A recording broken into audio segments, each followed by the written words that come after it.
Turning on or off swipe to call on the Galaxy S24 allows you to quickly make calls or send texts with a simple swipe, adding convenience for contacting your frequent connections. Here's how you do it. First, tap the home button to go back to your home screen. Next, open the phone app.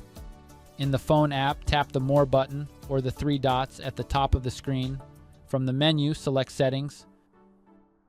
In the Call Settings section, scroll down and tap on Other Call Settings. Find the Swipe to Call or Text feature. Then toggle the switch to enable or disable this feature. Once activated, you can swipe right on a contact to call them or swipe left to send a text message.